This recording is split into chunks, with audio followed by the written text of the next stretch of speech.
It's not every day you arrive at a hostel to be welcomed by Joseph Stalin, but this is Tiraspol, Transnistria, and Tiraspol is different. So you can see it's a very Soviet hostel that I'm staying in. You've got the old Soviet flags there. Nice picture of Putin on the wall.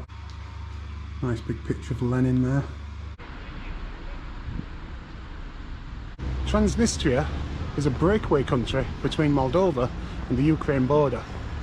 It declared itself independent in 1992, but its independence has not been recognised by any country in the world, with the exception of 3 small countries who themselves are not recognised. It has its own passport, though you can't use it to go anywhere. It has its own government. It has its own currency, but you can't spend that or change that anywhere else in the world. As well as notes and coins, the Transnistrian currency also has these things. These little plastic coins. They are actual legal tender in Transnistria. It has its own national anthem and it has its own flag. The only flag in the world that still has the hammer and sickle. This building here is actually part of the sheriff monopoly, and I think this is actually just the printing part of the company. Sheriff have got so much money that they build huge buildings like this, and apparently this is like pretty much half empty.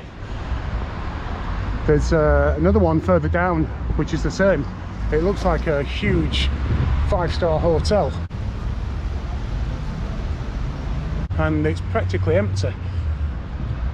People can't afford to rent out space in there, so it's just unused. Check out this lovely coffee machine.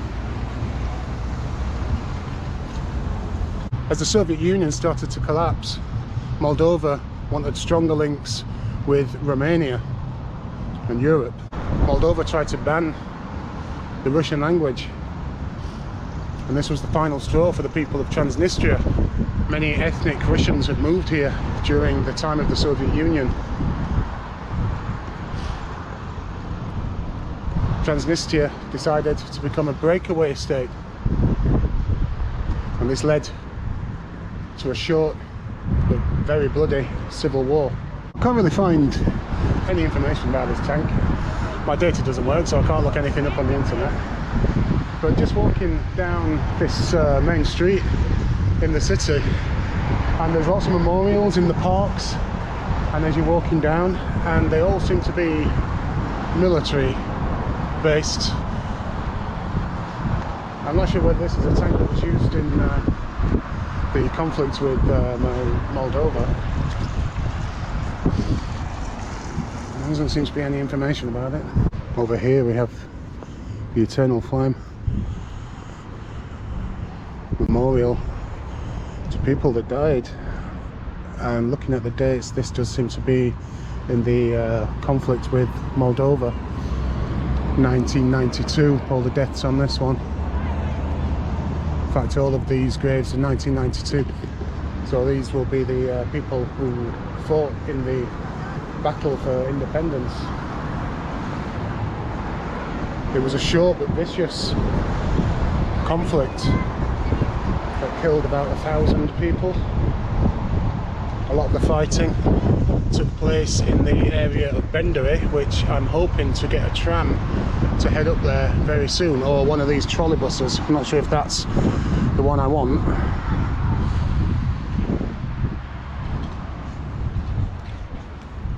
In 1992, all of these. And here we have the names of the people that were killed in that conflict.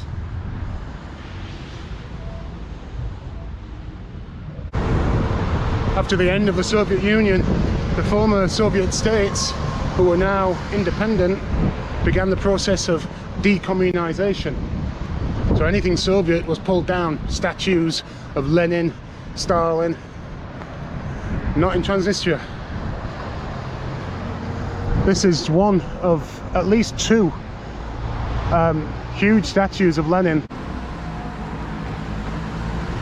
So as I was just walking past this building over here with the huge Lenin statue in front of it, there was a guy trying to take a selfie of himself with a bunch of flowers. He asked me if I could actually help him out and take his photo, which obviously I was going to. I'm not sure if this is one of the buildings you're not allowed to film, but I can't see any pictures telling me not to. He's here basically because he's into all the Soviet stuff, and I think he said, "I love Lenin." I'm not sure if he said that or not.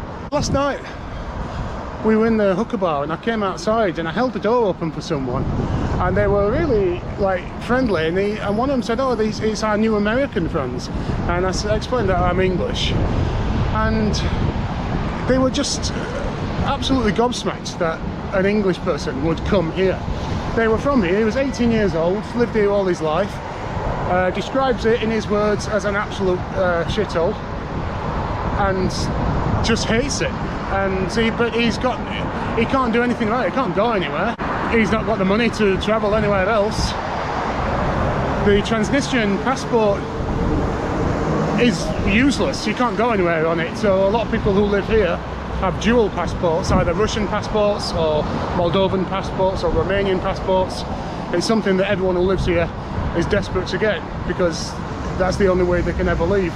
The people of Transnistria are even poorer than the people of Moldova. The average wage for a teacher that lives and works in Transnistria is about 100 to 150 euros per month. I need to get a trolleybus to Benderi, and I'm not sure whether this is where it stops.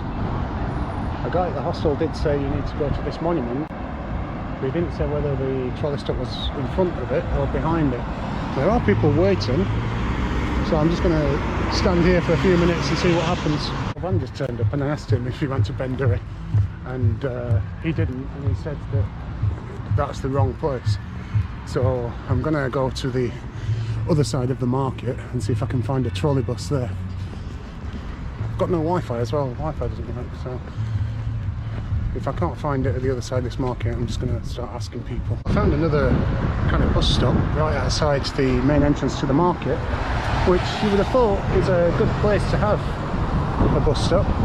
It'll take you to Benderi, and it just said 19A on it. Now online it says 19, you said trolleybus 19, but it's heading along this road, which takes you straight to Benderi, so I'm just going to wait here and see if I have better luck. There's a trolleybus coming here. I'm just going to jump on it and see what happens. Well, I'm hoping this is the right one. I don't see how it can be the wrong one. It's going in that direction. I'm not paid yet. The 19A tram did get me to Bender, and it was just bloody chaos, to be honest. The woman who was taking the money, as soon as people got on the tram, she was dragging them to the seats that she wanted them to sit on. No choice on these trams. And yeah, so here I am, and as you can see, it's bloody pissing it down now, so I don't know what to do. I might find a coffee shop or something, because it's very grim at the minute. There was some incredible Soviet monuments on the way, and I did even see an incredible mosaic. I do believe that this should be Lenin Street. Now, because Transnistria has its own currency, it makes visiting here quite difficult, because you're constantly having to change Moldovan currency, but you don't want to change too much, because once you leave Transnistria, the currency is worthless. You can't change it back anywhere. You can only change it back here. I also bought a Moldovan SIM card in Chisinau. I asked them if it works in Transnistria. They said it was limited, because their antennae is on the border. What limited means is it doesn't work. So I've got no data, but I do have Google Maps downloaded, and there's a couple of things I want to see. I'm not exactly sure what they are or how far away they are, and as you can see, the weather's pretty grim, but I'm here now. It seems there's more here than Tiraspol. A lot more shops and stuff, but it's very dead. There's not many people around, but it is throwing it down with rain, so that probably explains that. Just to make things even more difficult, you can't use Visa or MasterCard here. They're not on the network, so you basically can only use cash. There are lots of these exchange places around, so you just need to make sure you bring enough money with you, whether that be Moldovan or euros or dollars, pounds, and yeah, just change it as you need it, but make sure you change it back before you leave. Everywhere you go in Transnistria, you see this sheriff logo on the gas stations, supermarkets. It appears they own pretty much all of the town. Even the local football team is called Sheriff FC. Okay, I went past the stadium on the way here. I do believe that they actually played in the European Cup finals. Well, my day in Tiraspol and Bendery has been kind of ruined by the weather. As you can see, it's absolutely hammering it down. So I've just escaped the rain by going into a bar restaurant and having some lovely ribs and beer. And now I'm going to, hopefully this tram is going to take me back to Tiraspol. I don't think I'm going to be doing much tonight because, well,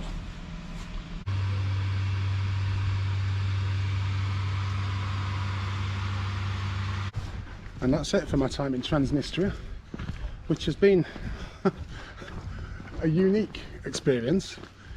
It's not like anywhere else I've ever been before, to be honest. It has a strange, calm atmosphere to it at all times, even at night time. It's very quiet, and there's no real bars in the city. There's the odd hookah bar and the karaoke bar, but there's not really any nightlife for tourists. And I think if you want to party in Transnistria, you need to know the locals. I'm a little bit disappointed that yesterday was rained off, because it meant I kind of lost half of the day really, and I've only been here for 3 days and one of them was taken up with the tour, so I've not really spent a great deal of time in the actual city itself.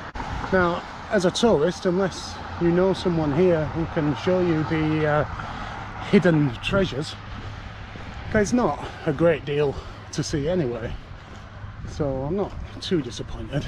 And all I have to do now is make my way back to the bus station, which is about half an hour walk, and get on a bus back to Chisinau, where I'm going back to the hostel with the cat cafe.